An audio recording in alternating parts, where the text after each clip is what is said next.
Okay, so this is really going to come out actually next week in Wonders as the fourth reading.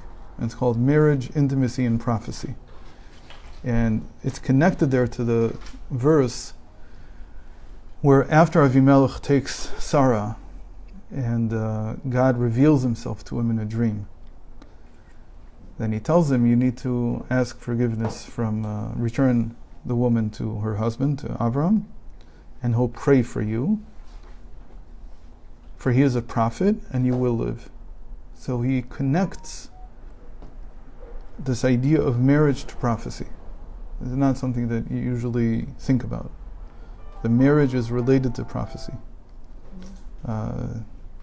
There's even a statement a little bit like this, that certainly today it's true, that a person cannot reach higher levels of relationship with Hashem if he doesn't first have a relationship with his wife.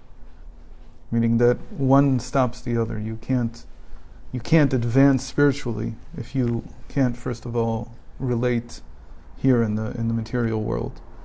I gave last night a class about somebody called Rumi, who was a Muslim mystic, and he's very well admired in the entire world today. And there was a group of Persian Jews, so they're very, very well versed in him. Some of them know the original Farsi. He wrote in Farsi, and so I told him that I knew Rumi. Well, I'm not that old, but to my mind, after I've read him for years, and to my mind, he's very he's the same style as Reb Steinsaltz, and Reb Steinsaltz was exactly the same way, that he would, on the one hand, he had these incredible insights, but they were always very grounded in reality. And so one time, I told him the story yesterday, that we were at a wedding, and the chassan was a very spiritual guy, very, very spiritual. And thank God he was getting married. So he is sitting at the chassan tish, and he knows from people that are coming to him, his father and then his brother and someone else, that the kala isn't there. She hasn't showed up yet. And they keep telling him, she hasn't come yet, she hasn't come yet.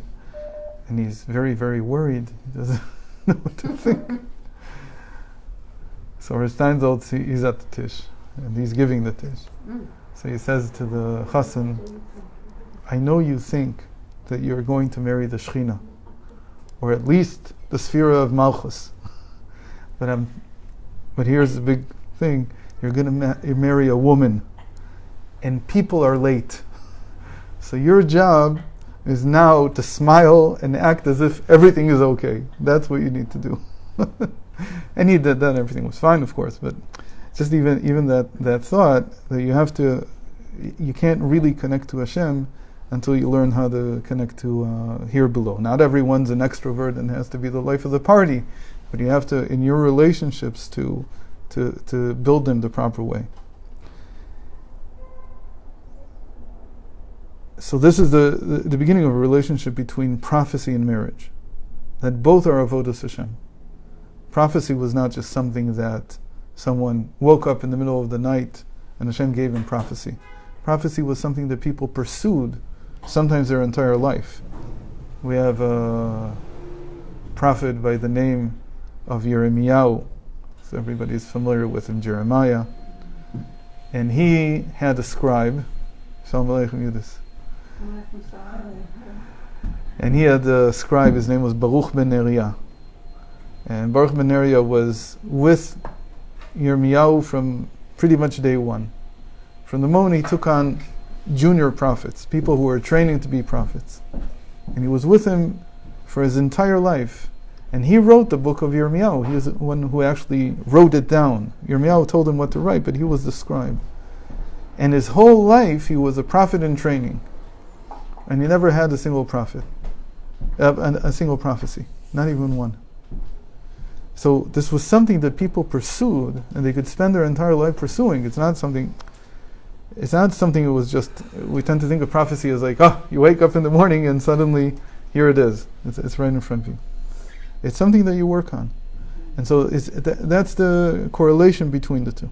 Okay, with that in mind, so let's... well, they had school for prophets. Right, that was a school for prophecy, basically. But we don't have that anymore. Do we have that anymore? Based on California Galilei. Yeah, we'd like to... It has schools for prophecy, yeah. Prophecy today is like what the Rambam described as prophecy.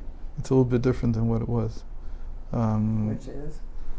Prophecy used to be an experience that was beyond the capacity of the person to contain. Meaning they would usually fall beside themselves, unable to control their physical body even. And now? And prophecy is like what the Rambam writes, that it's intellectual prophecy. So today we call it Ruach HaKodesh, we call it the Holy Spirit. So usually people think that Holy Spirit is less than prophecy. But in many places it says it's the opposite. The Holy Spirit, this form of prophecy, is actually higher than the prophecy that they had back then. Oh, really? Why? Because we don't fall besides ourselves. It's contained. Mm-hmm. Now it's true that when a person is let's call it having a divine revelation in terms of his thought, that he's besides himself in terms of his thought. He feels like that it's almost like his mind is being wiped clean, and something else is appearing, something that he didn't think of before. Mm-hmm. But he doesn't lose his composure. He doesn't suddenly fall on the ground or anything like that. Okay, in any case. So in the hearts of every man and woman who are married lies a hidden secret point of deep love for one another.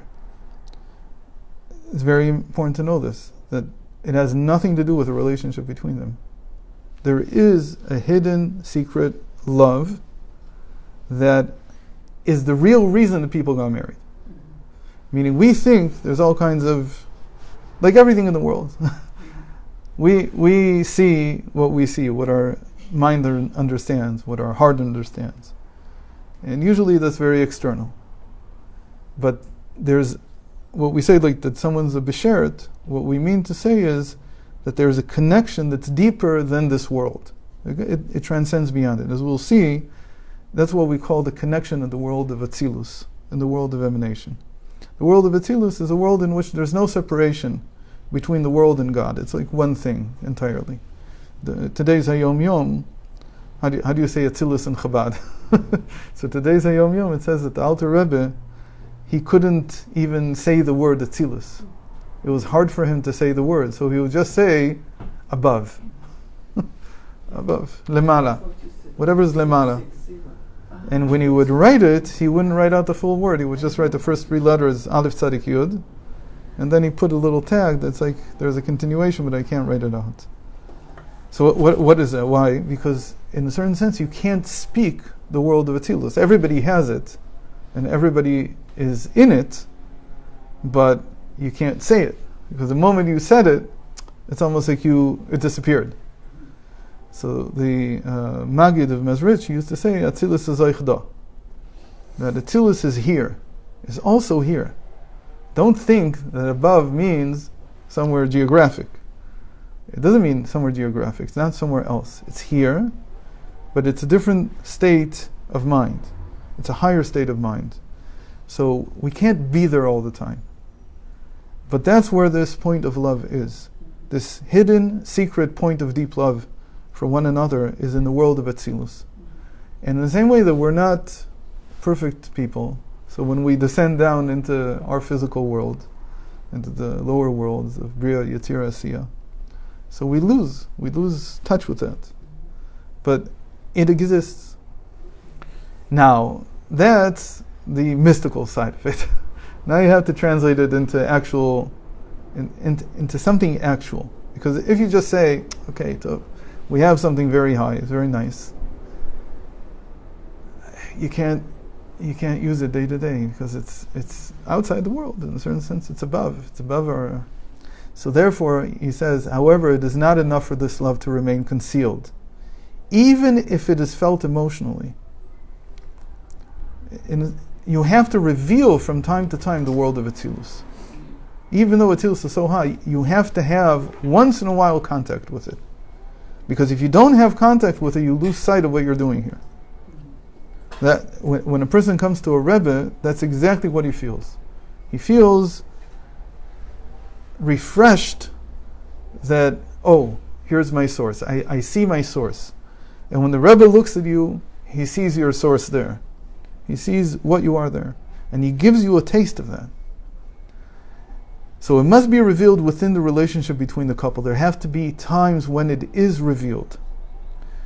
When love remains a concealed secret in their hearts, each partner may fear that the other does not love them, potentially destabilizing the relationship. So that's what you keep saying. You know, there's the toxic male joke, which is, why do I have to tell you every day that I love you? I told you once when we got married, if there's any change, I'll let you know. You've heard of that? Have you ever heard of this? No, but you understand. This is one of the jokes that men have between them. They love it. It's a very strange joke when you think about it. Like, what do you mean? I understand. It's vulnerable for a man to reveal this. He can't say it. He's afraid if I say it, I'm not on firm footing, because to love someone means what does it mean that you love someone? In our world, it means that you're dedicated to them. Dedicated means that if there's anything that you need, I'll do it right away. And that's real vulnerability. That's very scary. I mean, anything that you need, it's a very difficult task. So men are afraid to say this. But there has to be a time when it's said. Meaning, in other words, there has to be a time when you understand that you're vulnerable, and you're willing to be vulnerable, and then that's the time. What is that? That's intimacy. Intimacy literally means when I'm able to be vulnerable. That's what it was. There's only one person in the world that I'm willing to be completely vulnerable with. Yesterday there was a class at the Kravitzes, and we continued with positive psychology. So one of the things that we talk a lot about is that success is defined incorrectly in Western culture, especially in the United States, but also in Israel.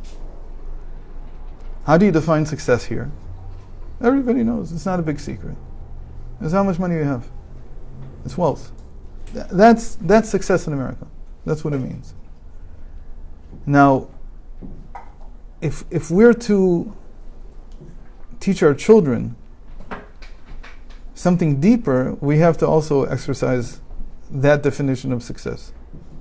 So what is success from a deeper point of view? The way the Torah looks at success. Success is how much you've changed your character over your life. Okay? Nobody expects you to be perfect. And nobody expects you to finish perfect. But this world is a world of change.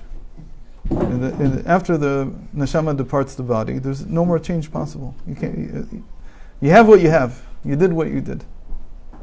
There's a song that one of my daughters loves. One of my daughters. I wish I had one. My daughter loves hearing. I was going to say one of my children, then it came out as one of my. So this song by, I think, Eighth Day, "Give It All You Got" or something like that. Have you ever heard it? Yeah. It's a nice song.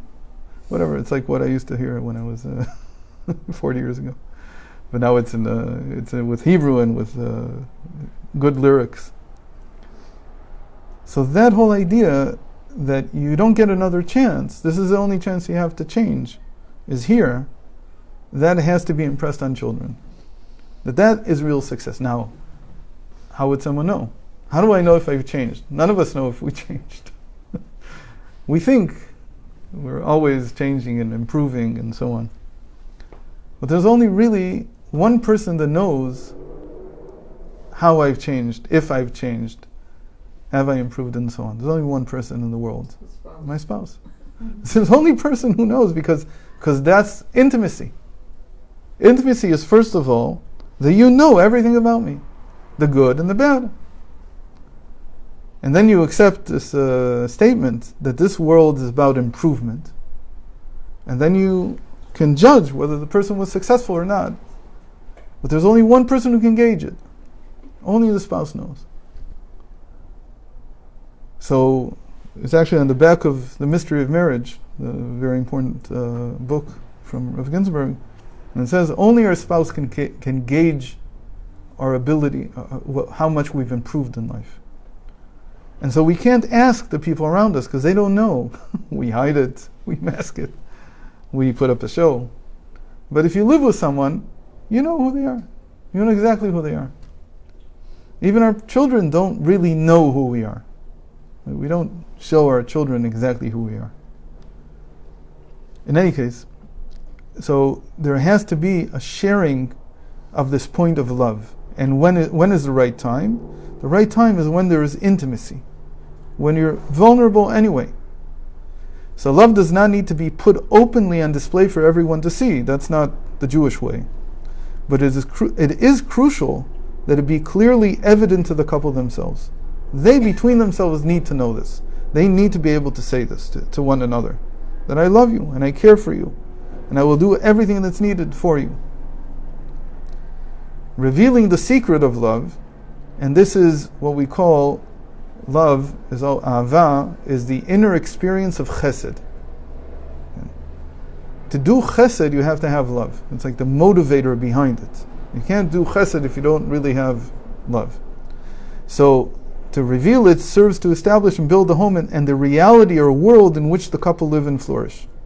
As the Torah says, Olam chesed yibaneh. Reality shall be built with loving kindness. You build. Avraham is chesed. What's Avram's great ability? Greater than anyone else. He can make things grow.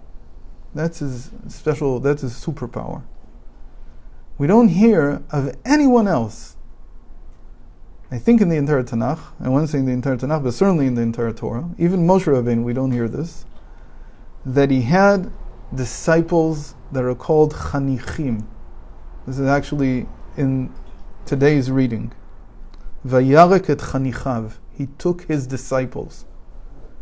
Because he knows, to be a teacher, to be someone who instructs, to be a mechanech, you have to be like Avram. What does that mean? Avram is chesed, and chesed is also likened to water. It's like growing a tree. Anything you want to grow, you have to put water on. With people, you don't exactly need to get them wet. You need to shower them with love. That's the understanding. There always has to be love. Even when there's tochacha megula, meaning open rebuke, it has to be me'ahava mesuteret, out of concealed love. Meaning that not concealed in the sense that the person doesn't feel it. It's just that right now I'm rebuking, but you feel that I love you. And I'm not doing it because of me, I'm doing it for you. And if I don't have that type of relationship with someone, I can't say anything. That's why we usually say, actually somebody asked me this morning at shul, is it okay for a son to give tochacha to his father? He said no, because can a son rebuke his father? So you can't, because you're only commanded to honor your father. You're not commanded to love him. If you were commanded to love him, maybe. Yeah, but you have to love every Jew. Can. But with your father, you have to honor also. And the overriding thing is the honor. So the honor, that's not, kavod is malchus, it's something entirely different. It's a different thing altogether. So the father, even if you love him, that's not how he's going to take it. He's going to take it as built on the relationship of you having to honor him, and it's not honorable to do it. So someone else has to do it for you. You might be able to give it, tell his friend. I had one of Anash in Yerushalayim come to me a few weeks ago, He told me a very, very difficult story about his father. Really difficult. I mean, it's like, you almost want to cry when you hear it. It wasn't like, he didn't hurt him physically, but he did things to him that are like, monetarily, that in a dat sovelet, like you can't understand. So he asked me, what do you think I should do? He said, a long time ago, I decided I wouldn't take him to court, I wouldn't do anything like that. Okay. And then he said, but his accountant tells me, the father's accountant, that I need to stay on good terms with him. Why? Because even if he's done all this to me, the accountant says he has this much stored away, you don't want to lose that in your inheritance. So I told him, forget about the inheritance. Forget about it. It doesn't exist. You won't get a penny. Okay, now, are you willing to continue to respect him, to continue to honor him? He says, why? Why should I do that? I said, first of all, because you have a mitzvah. But secondly, because, in my opinion, this is the biggest lesson you can give to your children. He said, some of the children know what happened. They're already older. They're in their children in their 20s and 30s already. They know how difficult life was in the last 20 years for this person because of what his father did. I said, but if you now are able, forget about the inheritance. Don't do it because of the inheritance. Do it because it's a mitzvah. That's Mesiras Nefesh. And that's how you impart a lesson on the next generation. That you have to stand in a very difficult place and do the right thing. And that's chinuch. That's exactly what it means. Where does it come from? I told me you have to have a lot of love for your children. It's not love for your father. You don't have to love your father. It doesn't say anywhere that you have to love him. But you want to make your children grow. You want to water them. You want to give them what you can. So in any case, by recognizing and revealing their love for each other, the couple strengthens and reinforces the foundation of their relationship, creating a harmonious and enduring partnership. Okay, so now we have this concept that we all have a connection up in the world of Atzilus, and there is the real reason why we're married. And from time to time, this reason has to come out. It has to be revealed. So love in general is expressed through acts of kindness and words of love and kindness between the couple. But the secret of love, this thing that we call the inner aspect of loving kindness, which is so important for the couple to openly share, is revealed primarily through the sphere of foundation, of Yesod. Meaning, that's what we said before, that love is the foundation of marriage. So whenever you say even words in English, you have to hear that there's concepts, even in these simple words. What does it mean something is the foundation of something? It means that it'll show up in the Yesod. Now what's the Yesod? Everybody knows it. Yesod is physical intimacy. Foundation is the power of the soul involved in substantiating the vitality in our emotions. I want to talk about this for a minute.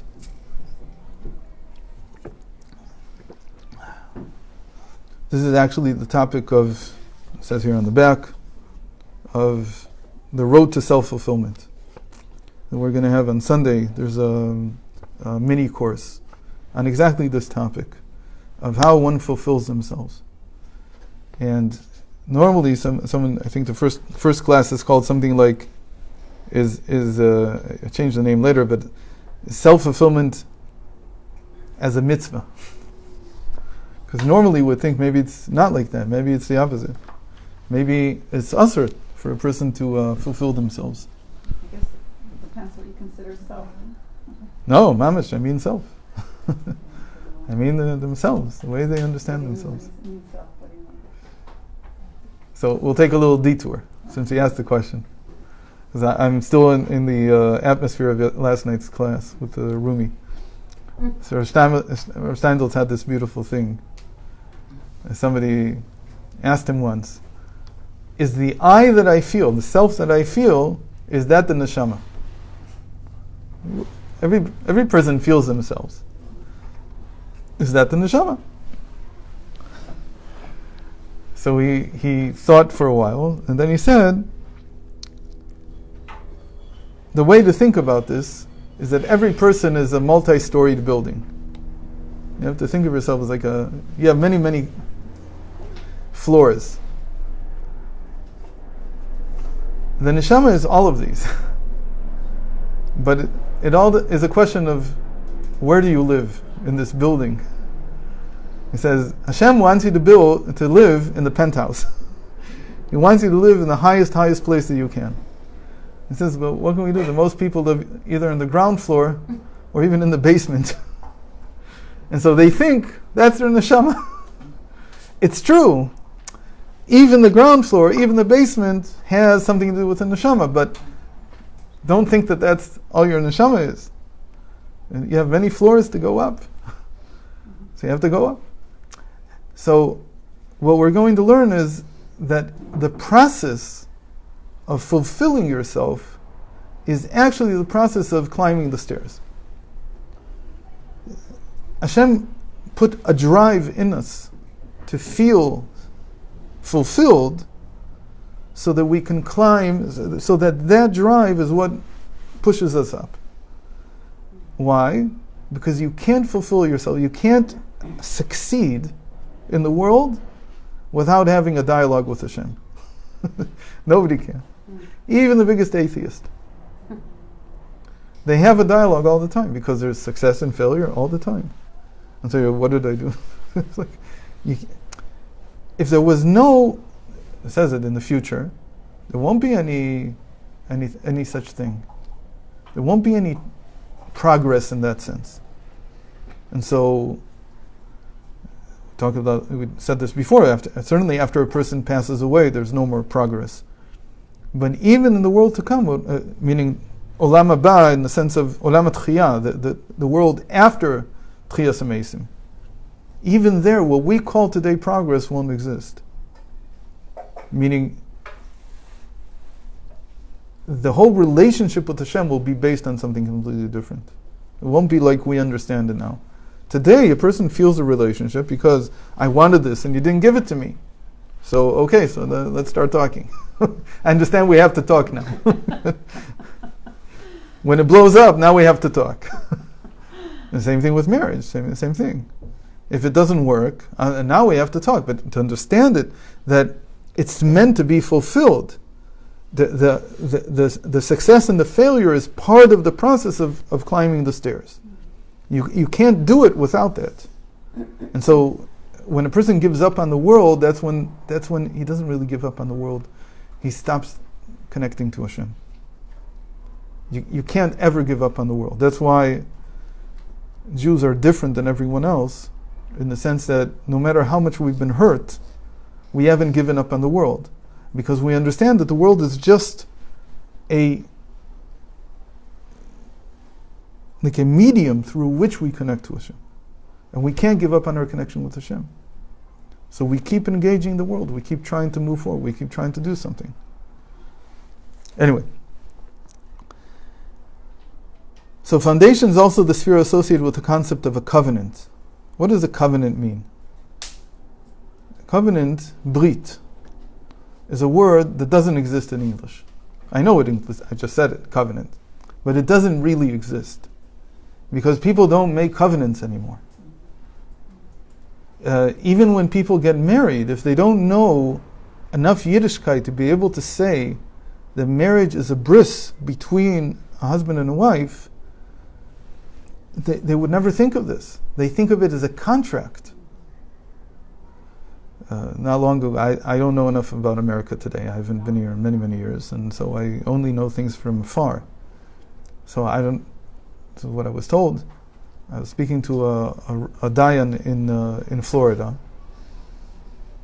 and he told me that they demand now that couples that get married also get a civil marriage license. Why? I said, why? Getting married according to halacha is a bris. Getting married according to civil law is some kind of contract. So he said to me, and this is, I don't know if this is true, this is what he said. He says that if it's just like a religious ceremony, people think of it as something spiritual. And something spiritual, how much grounding does it have in the world? Very little. But we went in front of the judge in City Hall, and that's already the Dina de Malchusa, it's already the law of the land. That's serious. See, but it's exactly the opposite. That when you get married, according to Dat Moshe v'Yisrael, according to the laws of Moses and Israel, so that is a bris, that's a covenant. It's something completely different than a contract. What's the difference? A contract, you can break a contract. You can say, I'm not even breaking it, because when the contract was signed, I didn't know about these and these circumstances. And so I come to the judge and into the court, and I say, look, I didn't know when we signed the contract, I didn't know that he owed $1 million somewhere, and I wouldn't have put my money into this contract if I would have known. What does the judge say? Well, you're right. So he knows it. You can annul it. But a bris, what is a bris? Like the bris that Hashem made with Avraham over Eretz Yisrael, the bris that he made over circumcision. What was that? It's unbreakable. It's lemala mitam v'dat. It's above our reason. Meaning I can't come later and say, if I would have known so and so. Why do we say that? We're not saying that you can't get divorced. There is such a thing. But we're saying that the basis of the marriage, not how you get divorced, but the basis of the marriage is above reason. It's in the world of Atzilus. It's something completely higher. And that's meant to keep us together. Because people do things that they shouldn't have done. And they say things they shouldn't say. And so on. And like we said, this is a world of improvement. So you may be very hurt, and every reason to say, I don't want to be here anymore. Still, there's a covenant. The covenant says much more. The covenant says through thick and thin. So it has a lot more. Unfortunately, I don't know if we can change anything, but the vows, as they say it, vow is closer to covenant. That the Goyim use is actually much closer to what we don't say these things under the chuppah. We say a little bit in the ksuva. There's a little bit about the man that he has to provide, but it's not this thing. And people have to go into marriage understanding that the whole purpose of the ceremony is to give you the strength of a covenant. It's even more than a contract. For a contract, you need 2 people to witness. For a marriage, you need 5. How do I know this? Because there's a few sugyas in the Gemara that say this. But it's much higher. It's to give you strength to be able to be married. Because, like we said, you're going to be intimate. You're going to know everything about your spouse. And even if people try to hide things, eventually they come out. And you have to have the strength to continue. You have to have the stamina and the commitment to get over these things, knowing that these are things that need to change. If they don't change, it's a different question. But once they're uncovered, they need to go through a process of change. So a covenant represents the bond forged between 2 parties to remain faithful to one another despite anything that might happen in the future. When a covenant is made, it is viewed as an agreement that transcends reason and self-interest. At the root of every marriage, there must be a covenant. The concealed essential love must be turned into the bedrock of a stable marriage through the power of the sphere of foundation, the power of the covenant. The complex relationship between love and the sphere of foundation is experienced during modest acts of marital union. The intimacy is when this comes into play. Meaning it's the time of intimacy that the covenant appears, and it becomes like a vessel that can give some kind of revelation to this love from Atzilus that we have. That's what it's meant to do. That's what the intimacy is meant to do. People think the intimacy is because we have needs. That's also true. That's the lower level. It's like saying that Sukkos is the Chag Asif. It's true. It's not wrong. It means that Sukkot is the time of our harvest. Why? Because the end of the summer is when people harvested all their produce in the field, and they brought it into their silos and whatever else, and then they celebrated. And it's true. There's an element to Sukkot, which is, I've finished my work for the summer. It exists. There is such a thing. In fact, the Torah even says that the sukkah is made out of the leftovers in the field. Psolet groncha v'yikvecha. It's the leftovers. You take the leftovers, you make a hut out of it. You make something. Really, what was this? This was the hut that people slept in when they had to harvest. It's true. It's not untrue. But that's not all sukkah is. Okay. And sukkah has many, many more floors to it. Same like a soul. Same thing. There's many levels to it. So it's true. The intimacy has the physical needs of the couple, but it also has many higher levels. And the higher level here is that that is where this love is exposed, where it comes out. Even though love is revealed and experienced intensely during marital union, the exposure does not ruin the good taste of the secret love that continues to reside within. This is its secret, that it's a secret. The secret of the modesty is to retain the love. It's not exposed outwards. You don't show it to anyone else. That's why the more you know the Hilchos Tznius in a certain sense. Really, it shows up in Hilchos Nida. That's where everybody writes it. But should a couple ever show physical affection in public? So, according to Allah, no. There's no heter to. Some people do it anyway, but there's no real reason to. It's not because we don't have affection. It's because we're guarding it. This is something that has to remain secret. It's a secret between the two people. And the more secret it is, the more modest it is, the more power it has. The more revealed it is, the more exposed it is, it becomes like ostentatious. It's like something that I have to show. it's like jewelry. I don't have to show. I don't have to show my deepest parts. It's something that belongs only to the two of us. There's a couple that came to me a few years ago. I'll tell you two stories. One was actually a very frum couple, and they were having a lot of trouble in their marriage. And so I said, so describe what happens. And the Masiach Lefi Tumam, they didn't even think about this twice. They sort of blurted this out. They said, where does the whole family meet in the house? In their bedroom. They thought it was the most natural thing in the world. I asked them, how can that be? So he said, because the way they remodeled the house, it turned out that their bedroom was somehow in the middle of the house. I don't know exactly what. I didn't ask them to draw a map, but that's what happened. It has like 3 different entrances. I said to them, how can you like be with each other if that's like the major mean? It's like that the kitchen would become the most intimate place, and it doesn't work. You have to have something that's private. I remember the first time that I heard of, I was very young then, I really didn't know. I heard of someone who locks the door at night, the door of the bedroom, they lock it at night.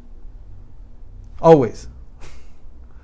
It was very strange to me. What if somebody needs to come in? I says, what do you mean?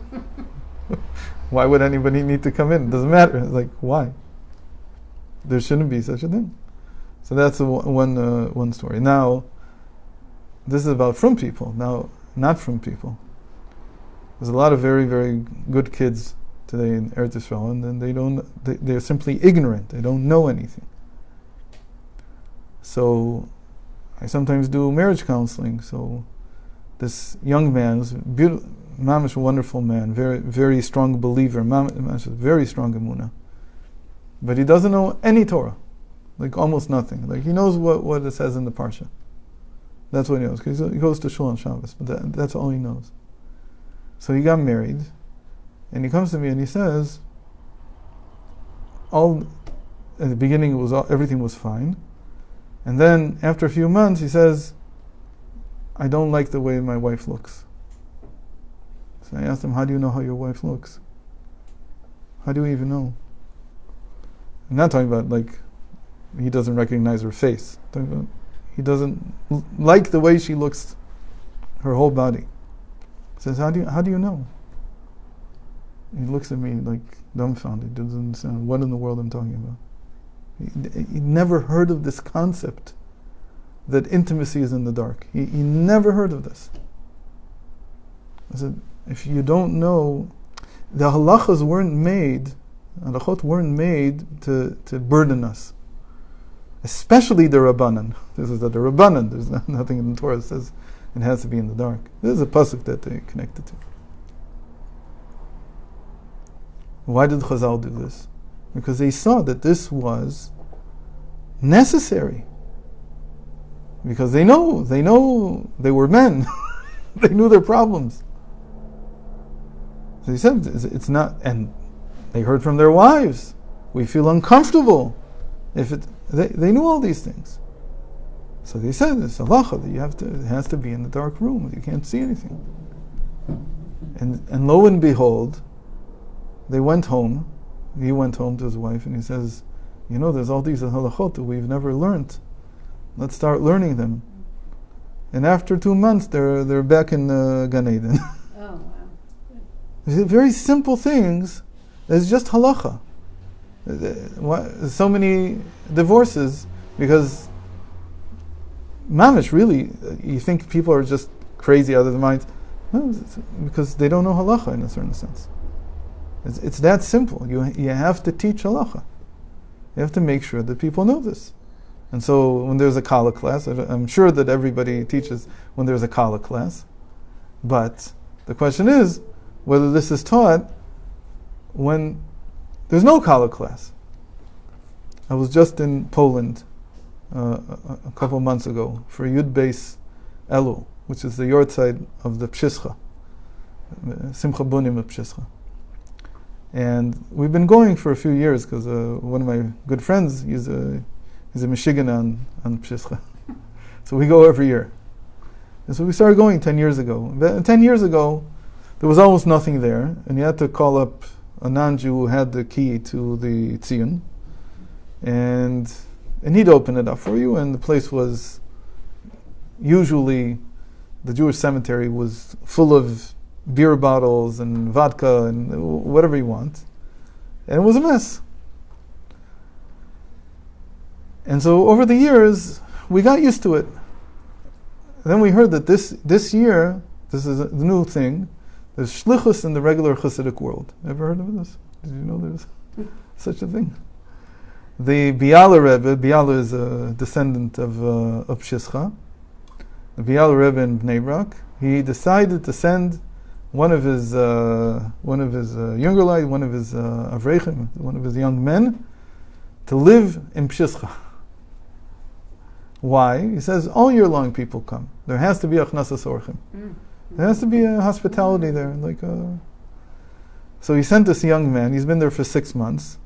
In the 6 months that he's been, it's amazing. Pshischa has a shul that wasn't destroyed in the war. It's enormous. It's got to be at least 60 feet high. I'm talking about in terms of the vault. Unbelievable.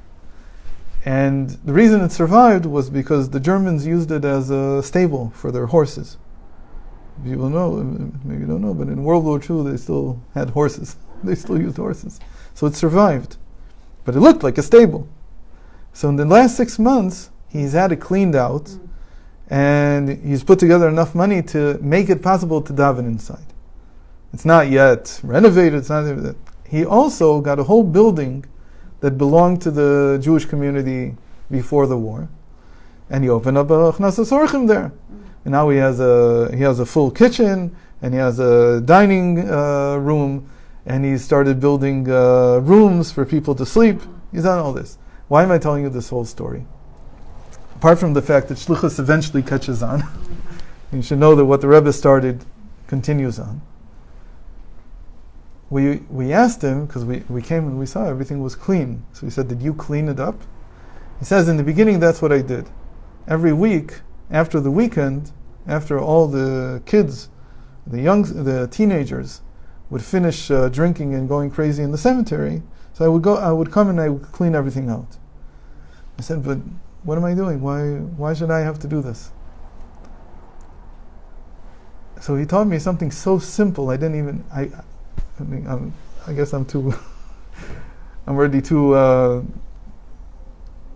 Should I say disillusioned with the world. He says he doesn't know Polish well enough, but he took someone who knows, and he wrote an article about the holiness of a Jewish cemetery, and he put it in the local newspaper. That's all he did. He says that after he put the article in, the kids don't read it, but the teachers read it. And they were very impressed by it. I don't know what he wrote there, but he didn't write anything very deep. He just said, it's holy and this. They have a concept of holiness. They're very Catholic there. So they invited him to speak at the high school. So he came with a translator, and he taught them whatever. And the thing about this, he's not even like, Lubavitchers are already complex. They're sophisticated. They know, they say this, they say that. It's a guy who's like off the boat, literally, from Bnei Brak. He speaks only Hebrew and Yiddish, and he got his message across. And he says that was 3 months ago, and since then, they always greet him on the street. All the kids from the high school, and it's finished. They never go there again. It's like it's so simple. So why did I say all of this? Because some of these things, you can write a little article, get it into the LA Times, about what is the Jewish secret of staying married. Very simple. Darkness. Sometimes you have to have darkness to have light. It's very.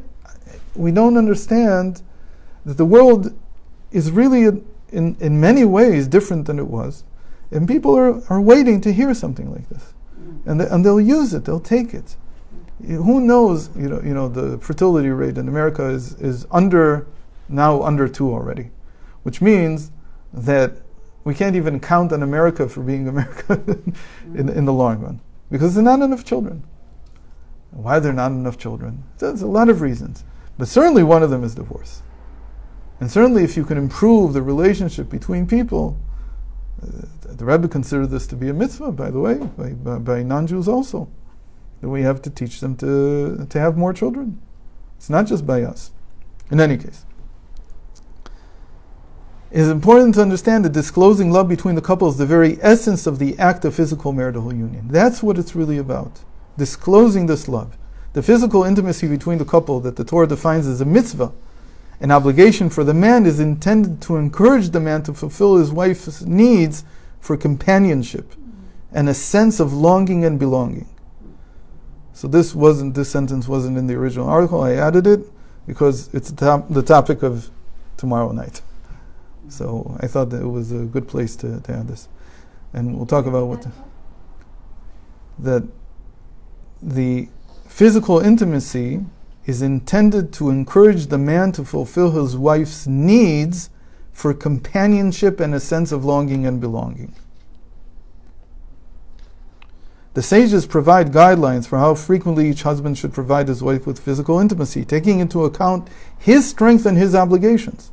However, the overarching consideration is the woman's needs. I mean, even if it's all whether she needs or not, which leads them to state that those individuals who are at leisure, it's called tayalim. People in England, there's still such a thing. We don't know about this in America. Or in Israel, there's no such thing because here people work. But in England, there's a concept of a man of leisure. Have you ever heard of this? Yeah, I've heard of a man. It's one of the bad things that came out of the Boston Tea Party, that Americans lost contact with some very important institutions that the English had. What is a man of leisure? It's a person who has a large enough inheritance, so they used to call it a pension or something else, that he gets enough he doesn't need to work. You need to have people like this in your society. Why do you need to have people like this? Because society is built out of connections. And if everybody's working, then the level of connection is very low. So in England, it became an institution that there were men of leisure whose duty was to go from person to person. You could almost call it a gossip, but the point wasn't to gossip. The point was to create the connections.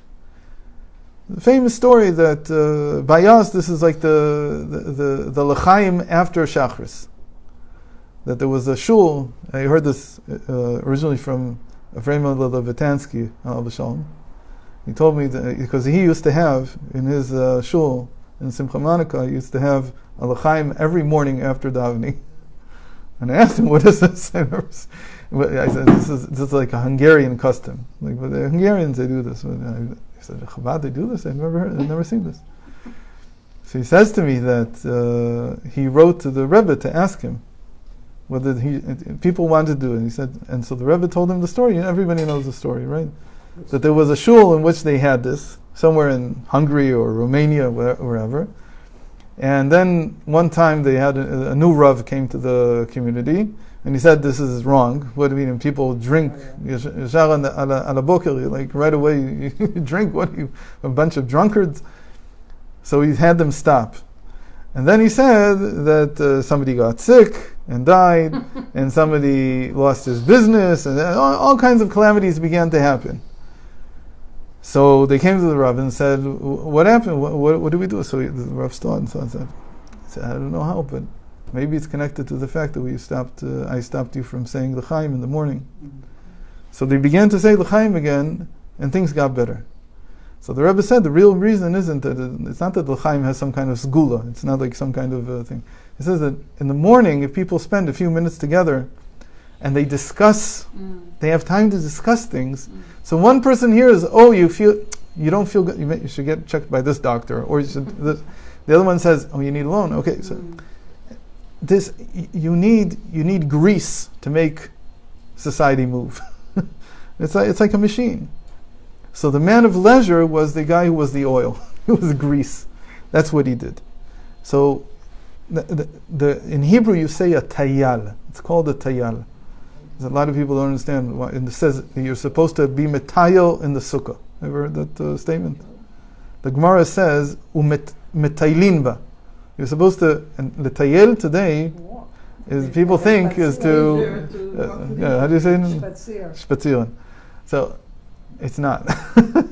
It means to be leisurely. It means you should feel in your sukkah with leisure. Letayel means to feel, I don't have any burdens. I'm very comfortable here. This is so. The tayalin, it says in the Gemara, they should be with their wives every day. Now, almost surely there are a few women who long for physical intimacy every day. So why do the sages make this statement? Because we need to recall that a woman expects her husband, when he is unburdened by his work, to long for physical contact with her daily. That's what she expects. Maybe she doesn't have the strength for it, but that's what she wants to feel. So we tell the husband, if you're a tayal, if you are unburdened by work, you don't have any obligations, you have an obligation to be with her. If he does not, she quickly suspects and fears that he does not love her.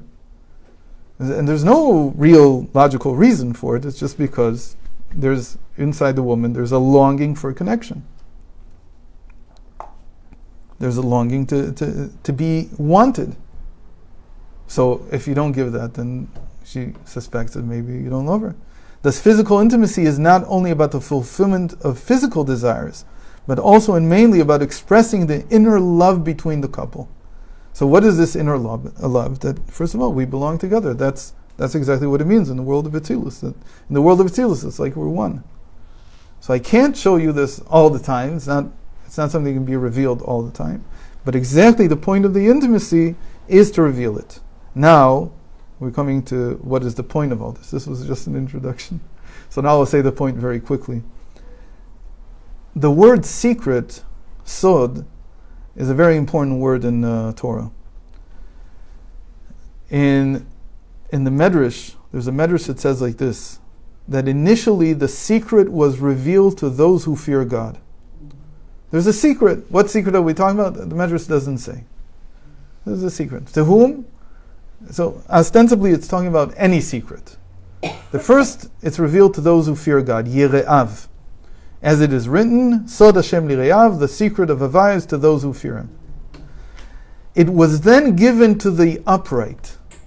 The upright are Yesharim, those who are of straight path. As it says, and the secret of Hashem is with the upright. Subsequently, it was given to the prophets. As it is written, God does nothing unless He reveals His secret to His servants, the prophets. This was especially true next week with Sodom and Gomorrah, that Hashem says, Amchasani me'Avram. I can't conceal from Avram that I'm about to destroy Sodom and Gomorrah. So what do we have here? That every secret has to go through 3 stages. Through Yira, Yosher, and Nevuah. Or to say it in English, that it's those who fear God, those who are upright, and prophecy. We said that I'm not a prophet, so what do I do with that? So let's see now. So this order suggests that the intimacy between a couple, which is to reveal the secret, has to go through these 3 stages. So what does it mean? So the first stage is fear. What do you mean? Why should there be fear? Fear of God. The fear of sin and the fear of forgetting Hashem protect the couple from the clutches of extraneous diversions in mind and spirit. Meaning intimacy has to start with a feeling of yira. Even though it's to be together, but I have to have a lot of yiras Hashem. Because if I don't have yiras Hashem, then the chitzainim come. Then I have all kinds of foreign thoughts. So first of all, that's the first thing. Then there has to be what we call being upright. So what is the second stage? The second stage is a pasuk that says, the hearts of the upright are joyful. Yeah, is this your part? The black one? Yeah, sorry, excuse me, I need to move it. Oh, okay. So first is a yira. The yira also, by the way, means, for instance, locking the door. Those are simple things, darkness, all that. But it means that I'm thinking that what I'm doing now is a mitzvah. The second stage, though, is joy. To be upright, u'li'ishrei lev simcha, those who have a straight heart, they have joy. Hashem gives them joy. So there should be a natural and earnest joy guiding the act of intimacy, which frees it from any complications, disturbances, or impurities that may arise from indulgence in immoral desires. So that's the second stage. So you start from fear of God, yiras Hashem, and then, but there has to be joy. Joy in the sense that it's a happy thing. You already got the point. So because you're way ahead of us, so I'll say the pasuk already. What you noticed, that's true. But the point here was nichnas yain yatsa sod. That if you have these 3 components, yira, yosher, and nevuah, then what comes out is the secret. The secret, again, this secret that we're one above, is suddenly revealed below. That's what it means that it comes out. The nichnas yain, the wine comes in, and then the secret comes out. Yeah. אני חושבת בעברית. Sure. Okay, you can maybe. I'll translate it if. אמרתם, הבנתי מה זה יראה. מה זה... יושר? אדם שהוא ישר לב. לא, אבל איך זה קשור לקונספט הזה? שזה המדרש. המדרש אומר שקודם השם נתן את הסוד שלו ליראיו, אחר כך הוא נתן את הסוד לישרים, ובסוף הוא נתן זה לנביאים. אז אנחנו מכלילים את זה, ואומרים כל סוד צריך לעבור 3 שלבים כאלה. שקודם להיות בעל יראה, אחר כך להיות ישר, ובסוף להיות נביא. עוד לא הסברנו מה זה להיות נביא. כן. למה ישר זה שמחה? ישרי לב שמחה. How do you know that someone is the person who is of a straight heart, he's always joyful? What was the question? So she just wanted me to explain how it works. Now the final stage. The final stage of prophecy is like a mirror image of intimacy. What does this mean? At the very end of the marital union, when the bond is complete, so the prophecy is like the seal on it. What does that mean? That when it's over, you have to be a prophet. How do you be a prophet? How are you a prophet? You have to imagine, this is mamish, you have to spend time now thinking about this. When it's finished, what's going to come out of this? My children, or if it can't be children, because maybe it can't be now because maybe it's a different time of the month, or maybe because you're too old, or whatever it is, then we know that all the gerim in the world come from these relationships. The neshamas of the gerim come down when there is a good, intimate relationship between two Jews. That's where all their neshamas come down from. That's how we bring them down. So you have to be a prophet. A prophet is to imagine what's going to come out of this. What's going to be revealed from our intimacy, from our connection. Other relationships will bring, the Gerim will come into. No. Our relationship, our act of intimacy is to bring down a neshama for a ger. You have to imagine that. For a Gerim. Yeah. A soul for a When ger. you have intimacy in the right way, then you're going to have children, the neshama of children will come up and will reflect the intimacy that you had in the right way. They'll be good. But even if you're not going to have babies from it, it's still creating. But it's still creating something. So if you remember, the end of the first chapter of Tanya is about this. That he says that based on, we said here a mirror image, but really the word is a tselem. It says that based on the relationship between the couple, that is what kind of tselem, what kind of image of God, what does that mean? So in various places in Chassidus it's explained that this image of God is what intellectual soul they're going to receive. So that's already getting into a whole more complex thing. But the idea is that we create through the quality of the intimacy, we create the nefesh, the character of the child that's born. We can't decide, if they're going to be short or tall or anything like that. But the character, whether they're going to be people that have the ability to improve, to think about that, to reflect, to take their life seriously. All these things, they come from the quality of the intimacy. So that's the prophecy. So, but is it more with the woman than the man? No, it's both of them. So what if together. you have a couple that has like in vitro, and the woman's focusing on all this stuff? Is it? If you have a couple that's what? In vitro, it wasn't an intimate moment. They had help to have children. They put it in afterwards, but it's in a petri dish to. It doesn't matter. It doesn't matter. Of course, She wanted a child. Okay. Now I understand what you're saying. So first of all, there's all kinds of levels of in vitro, meaning it doesn't necessarily have to be in a lab. There's the normal ways to collect it, and still the intimacy is the same. That's the. And then there's some people who can't even do it like that. So then the more extreme is that you have to do it in the hospital. But the simplest level is just to collect it. And it's collected afterwards. The semen is just collected. So what if you have a situation where the wife just becomes shut down because the husband. So then you have to send the husband to me. Yeah, you have to teach the husband how to. Not to me personally. But you have to send to someone who can talk to him to explain what his wife wants. Because she's shut down because he doesn't understand. He doesn't understand her. He doesn't get it. It's not so easy for men to get it. In fact, this is something I saw you mentioned Manis Friedman before. He has this thing.